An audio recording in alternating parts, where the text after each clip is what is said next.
Thank you so much. And thank you, Saul, for inviting me to this wonderful organization that you have been building and building in partnership over the last several years. It's very much in keeping with my philosophy, and I'm delighted to be here.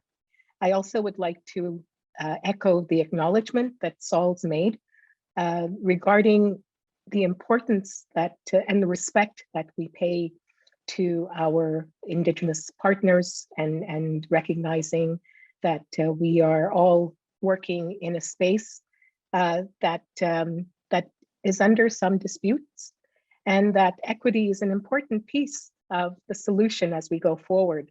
So a wonderful conference theme this year, that you're trying to look beyond not only COVID, but what else do we do? And that's where my talk resides. So without further ado,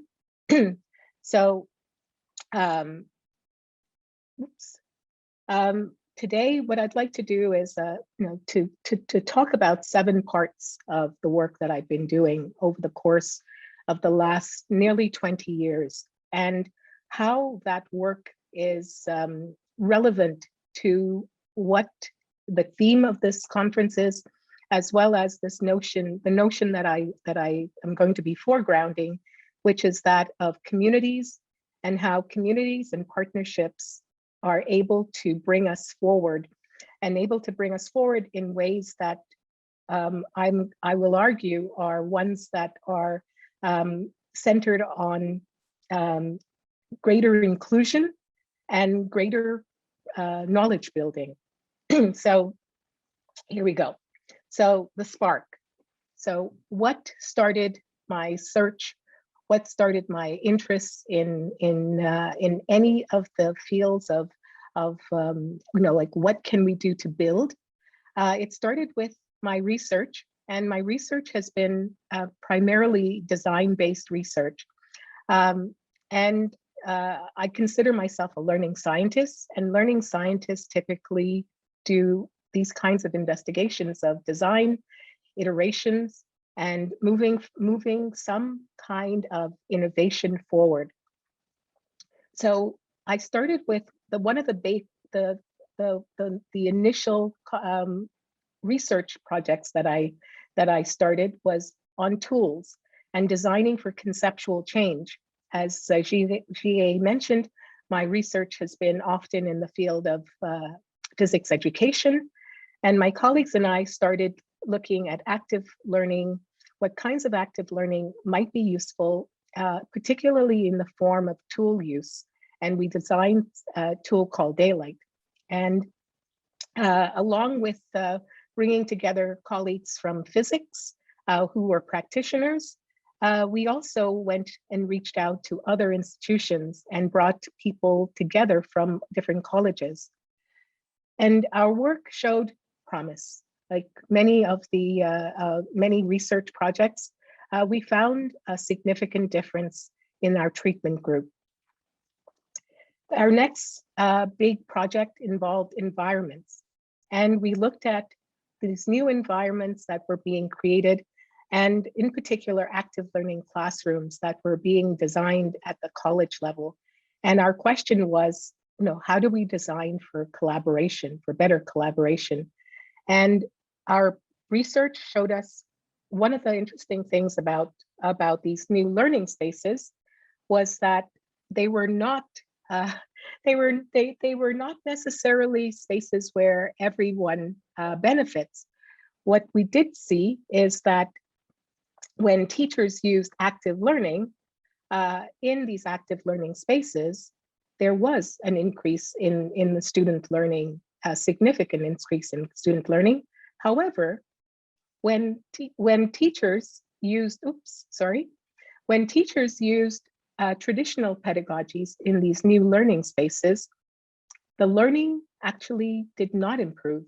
And that's one of the things that we thought was really important is, we all know this, it's not a new finding, but pedagogy does matter. Technology alone does not do the trick. So we know that we knew that we had found something important. We knew that we had to share this with our practitioner colleagues and the administration of institutions. One of our more recent research projects was about methods and looking at how do we improve active learning methods, what parts of active learning is useful. And what we found is peer feedback. So peer-to-peer work is extremely important. We know that, in collaborative learning, but in particular, what we were interested in finding out here was how did peer feedback in particular help with active learning? And we designed for agency and inclusion. And in this case, that's one of the things that we found that was, again, very interesting, is how students began to improve their conversations and their understanding of the content and their use of the words and the use of the content and the language in the content when they were given a chance to talk to an individual. So in addition to this notion of just active learning, what our work was showing us is that agency and a sense of identity seems to be, and group identity seems to be emerging. I'm just having a little bit of trouble sort of navigating through.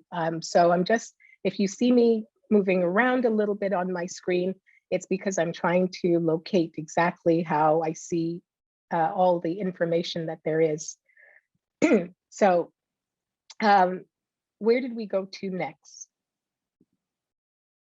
So the tensions, what does that mean? Well, one of the theories that we've grounded our research in is activity theory. And what it tells us is that if we're going to try to understand a system, we're going to need to look at where the tensions are. And in the case of what I just described to you, the tension was really in knowledge transfer. Yes, we were learning things, but what we were learning, like from the research and other people's research, we're seeing that there's a positive impact on equity, in particular from active learning.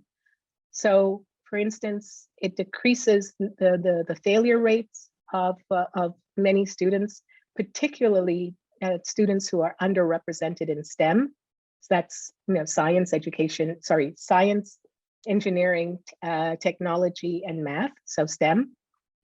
And there was also this closing the achievement gap, which is a really recent finding from Theobald and colleagues, which is incredibly important if we are going to understand how to change society in any meaningful way. So what's happening? Media is picking up these changes. There's Maclean's talking about. There's the Harvard Review.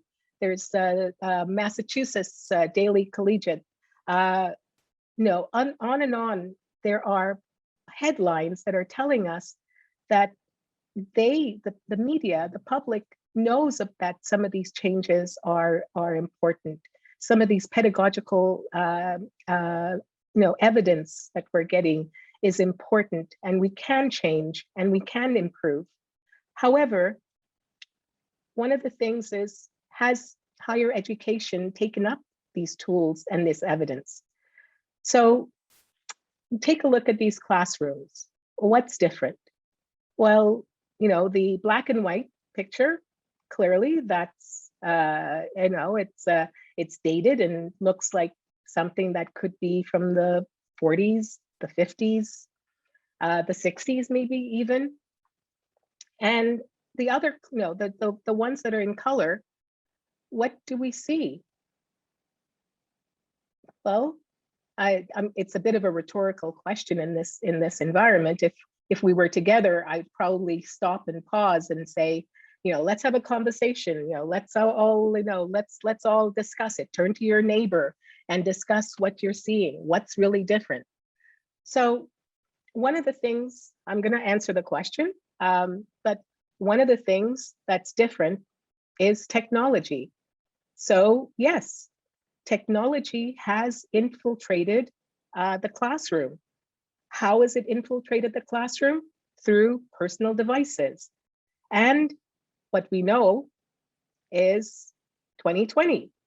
My gosh, yes, technology has infiltrated the classrooms in a very strong way, which is we're now online. We now know that it is possible for us to get together without the physical being there. So the social presence is possible online, but it's not great. What we don't know and we haven't seen is, has instruction changed? That's still a question mark. Has instruction taken up these affordances, and do we see that in a way that's meaningful? So that's the question that I'm asking here. Designing for new instruction, we have rooms, so there are classrooms that are set up to do this kind of work. And we know how to do this kind of work when we bring technology and pedagogy together. But are they challenges or are they opportunities? I like to think of them, all challenges to me are opportunities. So the answer is, how do we do it?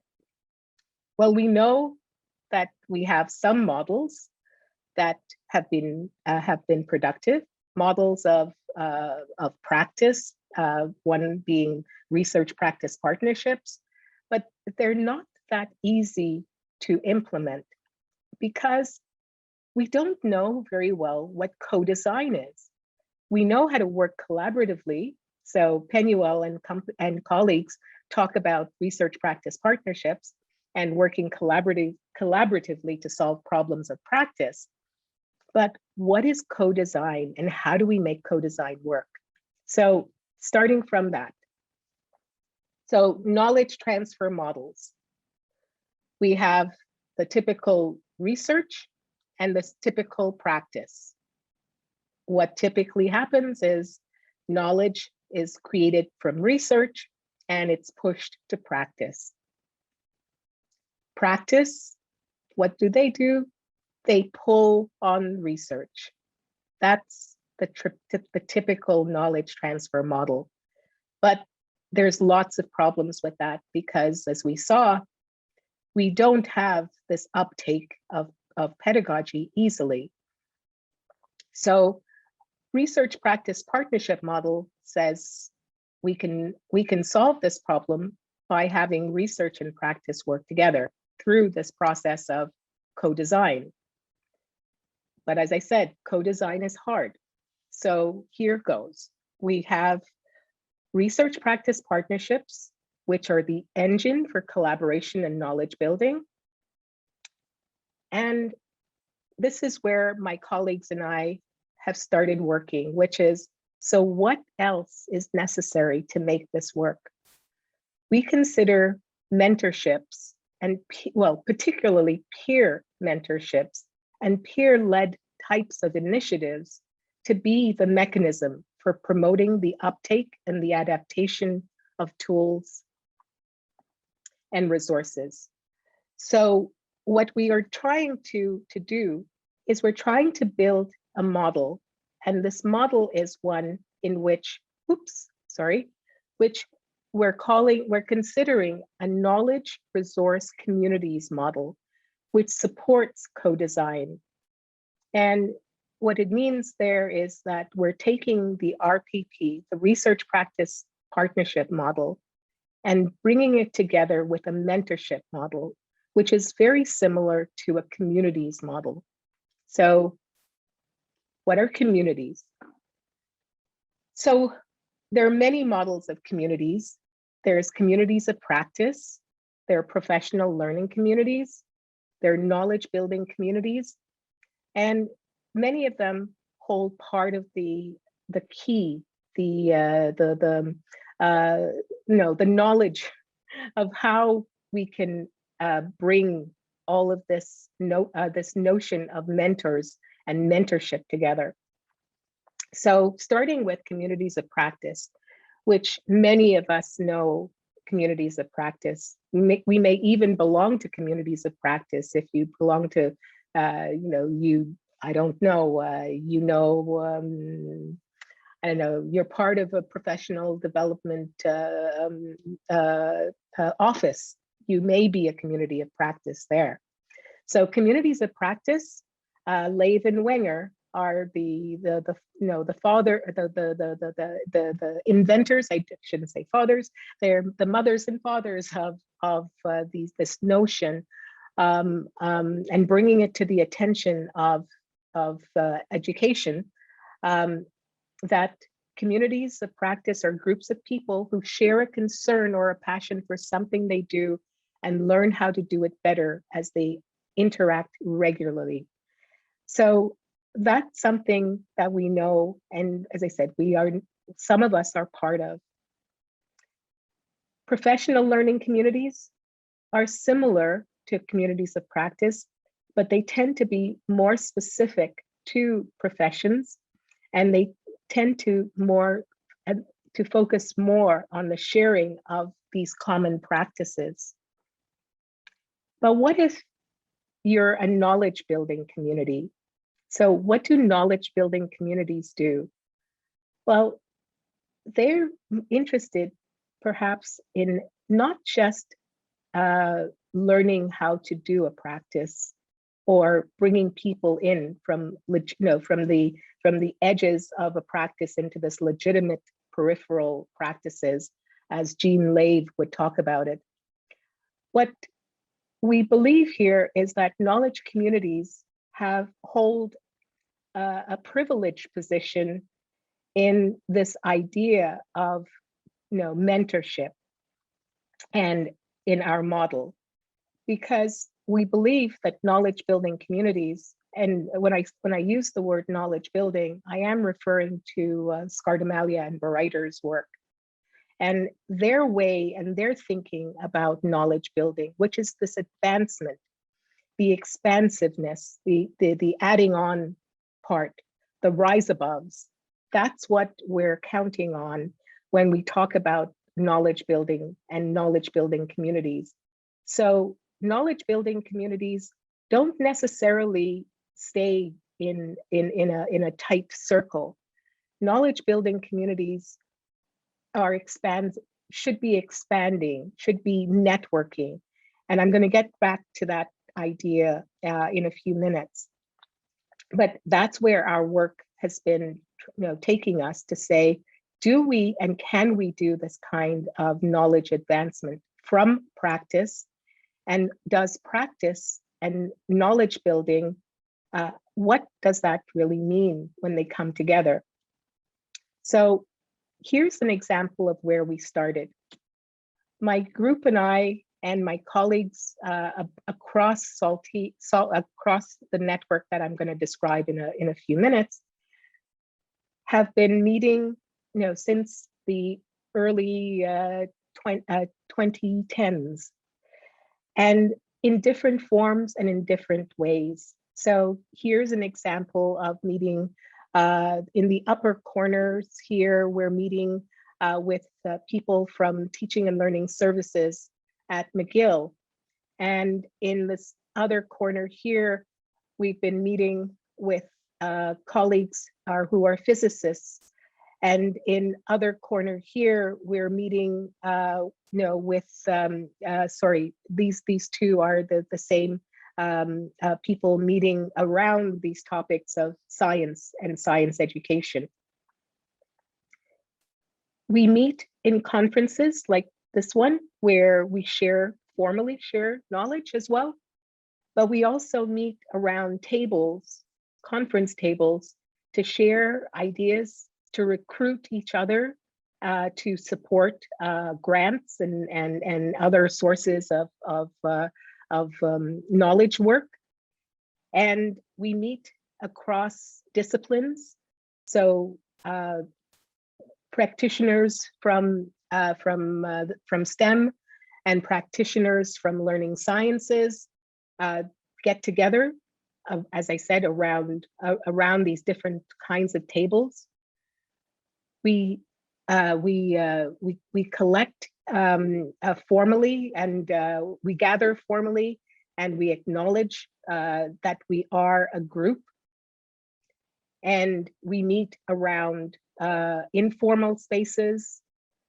But one of the most important pieces is we meet around food, which makes us a community.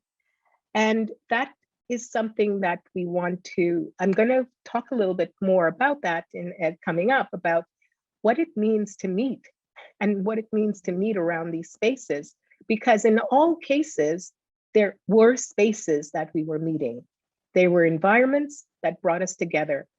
They were a sense of community and identity, and food brought us together. So moving on to capacity building, what do we do now when we bring people together? So this is the game section of the our show. So Jeopardy, everybody knows about Jeopardy, at least, especially these days, with Mateo, our very famous Canadian. So here she is. She's going to select brand names, and here's her question. A knowledge community of higher education educators supporting each other to implement evidence-based instruction. And now she's rung in the bell and goes, and she answers, aha, what is SALTISE?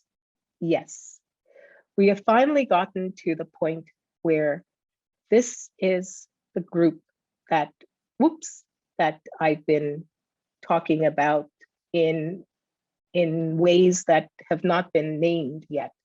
So SALTISE stands for Supporting Active Learning and Technological Innovation in Studies of Education. This particular group that we formed, my colleagues and I formed, came out of many different grants, most of the grants being funded and supported by the Entente Canada-Québec pour l'enseignement dans la langue de la minorité et des langues secondes.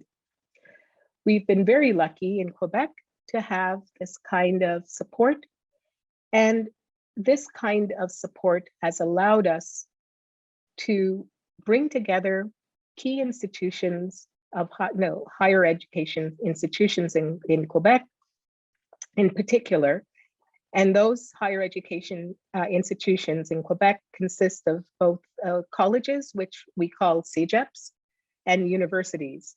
So of course, everyone knows Concordia and McGill and Bishop's universities, but we also bring together these CEGEPs, these colleges. So Dawson College, where I work, and Vanier, John Abbott, Heritage, Champlain, Marianopolis, and then Centennial, LaSalle College, and some of the ones that are in the regions, as we call them, the Cégep de Gaspé and Cégep de Sept-Îles.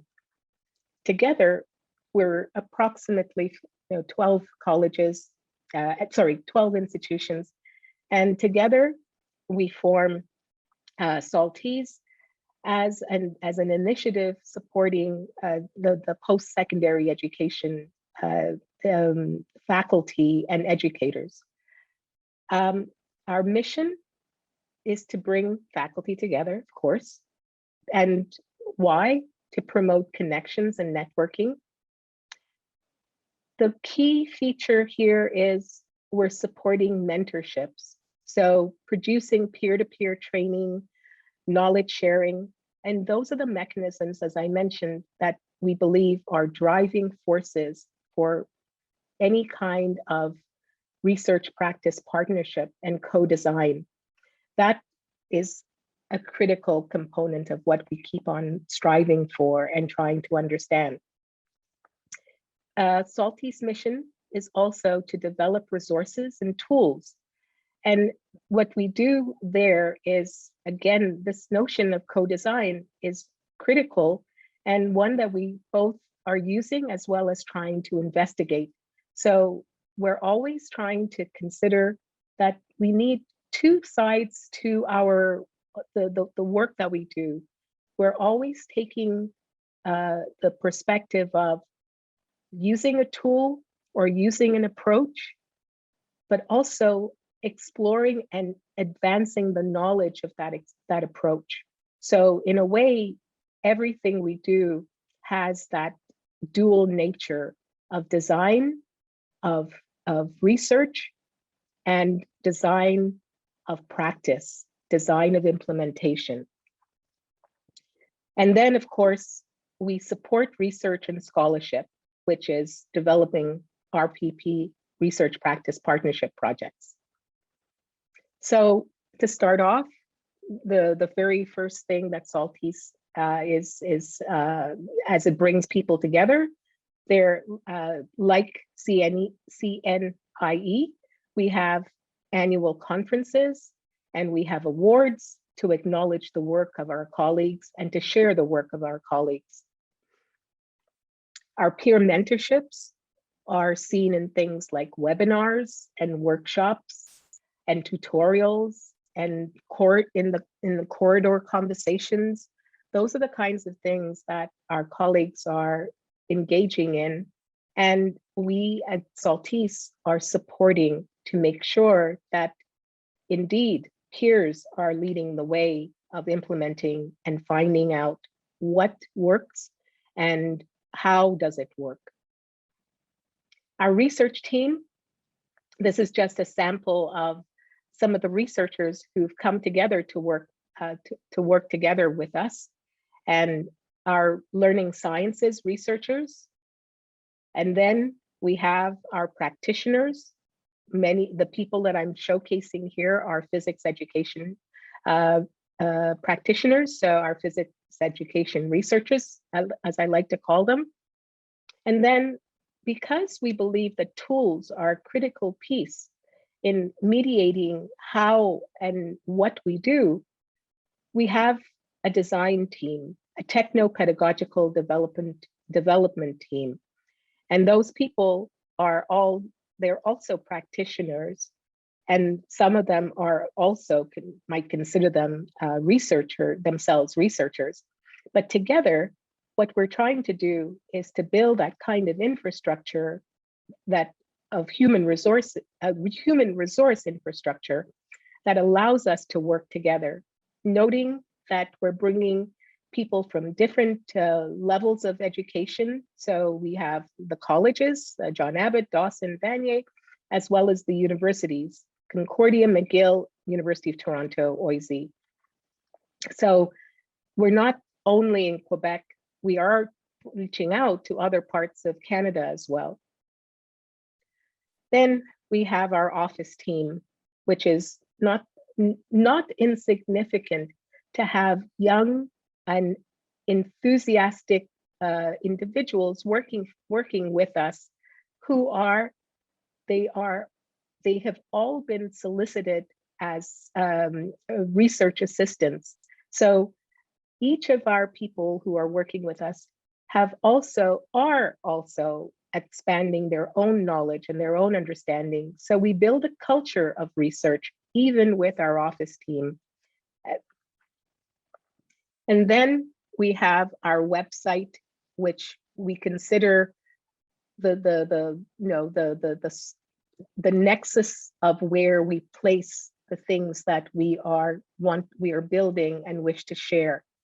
And in this, we are using what I'm calling open instruction resources. They are something that we would love to discuss further, because how similar are they to OERs? But we believe that they may be something slightly unique because we're trying to build in a common language with these open instruction resources. So I'll talk about that in a few minutes. So the tools to build these resources are also something that we have been working on and designing in the same manner. So we have a toolkit environment that we call My Daylight, and the tools that we're building inside of it, one of them is a question generating tool that was part of our research. If you remembered the name from earlier on. So we brought this all the way through, weaving it over the years into our current platform. And it still is part of what we do in building the community together and bringing the community together, our practitioner community, bringing in resources into My Daylight, which was a research tool. And then course flow, which I will talk about in a second. So getting close to the end, what are these principles of co-design and how are we bringing the research practice partnerships and mentorship community together with co-design? So here's an example of how we've been thinking. We get groups together and sitting around this table, we are all focused on the artifact that was generated. We consider this artifact a boundary object. And this boundary object allows us to start communicating between and within ourselves and across groups. So we took it approximately 2 or 3 years of working on this boundary object together with my colleagues, as you might be recognizing some of them from the research team here, and graduate students who were just out of their PhDs or completing their PhDs. Those are the girls on the young ladies on the right-hand side. And they together, what we were doing is developing these workflows, these practitioner, what we considered these representations that practitioners would need in order to understand what it is that another practitioner had done. On the researcher's side, those workflows were important to us because we wanted to understand what active learning or what an activity that was produced by a practitioner, what does it mean and how is it being pulled together? So we were interested in understanding what the scripts were. We were interested in understanding what an activity is and what an activity leads to other kinds of activities and bigger macro scripts, which we call scenarios. So that kind of taxonomy was being built and is still being built, that understanding. With our active learning activity boundary object, what we did was we collected the stories, the description, if you want to call it more formally, of what a practitioner did in their classroom. And then using the script and the formalism that we were building, we started documenting this work and using again, turning to the literature, turning to the research, we did this based upon a very structured description by by Pierre Dillenberg and his colleagues, which were these formalisms of orchestration outside classrooms, inside classrooms, roles. And as I mentioned earlier, we have an overarching model of activity theory is guiding our questions and our shaping our thinking. So always asking ourselves the question, who's doing the work and how is that work being achieved? So is it being achieved as an individual, as a group, as a whole class? So we developed this language that we could share across these objects as we entered them, but share across our colleagues, our peers, our practitioners. This idea, which we call course flow, is now at an institutional level as a boundary object. So we have taken all of these ideas and now put them into, they've become a nested hierarchy and a tool that allows us to move smoothly between what we call here activities. So on the left-hand side of the screen, activities, courses at the curricular level, and now at the program level. And all of this co-design is centered around getting people together as community, and community to understand, to share. So our next steps, the nexus between RPP, co-design, community development, these are the things that we are curious about. These are the things we wish to explore as we go forward. These are the things that we believe are involved with in greater equity and inclusion. And these are the things that I also would like to discuss with you as this morning, if we have a chance to have an open conversation. So the networks of communities, what does that look like? We talked about knowledge building communities. We talked about communities of practice. And now we're talking about networks of communities. And what I've done is a bit of a mock-up here. What would a network of communities look like? Well, we have CNIE, who now can link to SALTISE, and those link to smaller groups like Concordia's Teaching and Learning, CTL, and McGill's Teaching and Learning Services.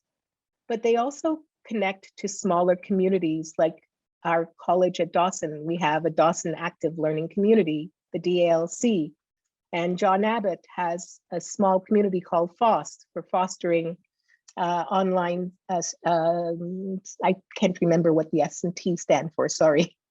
But if you get my point, we have communities within communities within communities that can all network and talk to each other and share if we start developing ways and mechanisms, artifacts, and language to allow us to do this. So here's a proposal from the work that I've done and bringing the nearly 20 years of work together. It's a proposal for building equity and agency. So starting with tools and symbols, we've been designing common artifacts, things that people can understand in the same way and translate, sort of like a Rosetta Stone. And that we consider our course flow, the workflow that I showed you. Environments, we believe, and we're taking these ideas and these notions from Scardamelli and Bereiter's ideas about public, having public spaces. But we also are taking it from our own research where we're looking at the impact of active learning classrooms and the public spaces that they created, especially when combined with technology. These public spaces allow for accessibility, and it's not just physical accessibility, but it's that kind of conceptual and cognitive and sociocultural accessibility. We can share things when we see them. We can share them in these public spaces. Then methods. The methods we use are shared and collaborative. So these notions of researchers like Jeremy Rochelle and Susan Teasley, where we have these ideas of shared problem spaces and why we need to have them in order to work collaboratively. Then a philosophy of community, a philosophy of building identity, and recognizing that community does rest on a sense of building a shared, or at least a shareable sense of identity in a good way.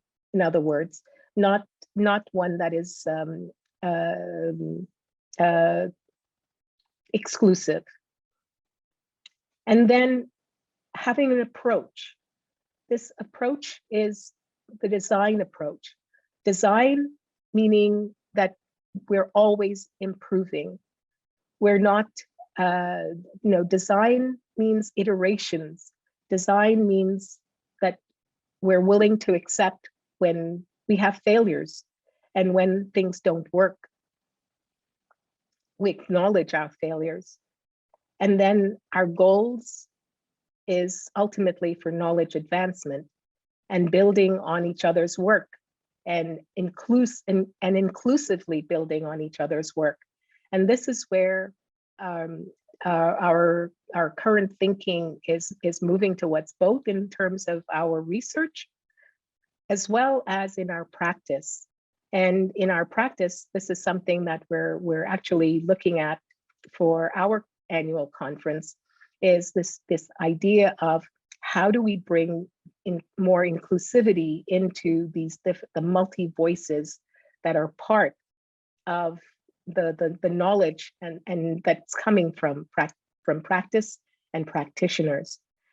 Together, we believe all of these things and more are probably fundamental or foundational, perhaps, in helping us to build new models that allow us to truly move our ideas forward, to truly take up evidence-based instruction and pedagogies in really authentic and meaningful ways. With that, I thank you all. Merci. Enjoy the conference, profitez de la conférence, and I'm happy to answer any questions.